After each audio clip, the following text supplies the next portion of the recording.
সম্ভব না। আপনি দেশে থেকে আসবেন, আপনি আসতো 5 লাখ টাকা লাগবে, এখানে গাড়ি কিনতে লাগবে 10 লাখ 15 লাখ, আপনার লাইসেন্স তৈরি করতে লাগবে আরো 1 লাখ, আপনার এই যে থাকা খাওয়া কয়েক মাস সময় দিতে হবে।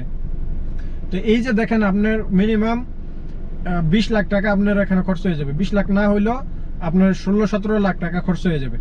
এই ভিডিওটি কিন্তু শুধু ওনার উদ্দেশ্যে না, সবার উদ্দেশ্যে আমি তৈরি করা। আশা করি ভিডিওটি দেখলে সবাই বুঝতে পারবেন।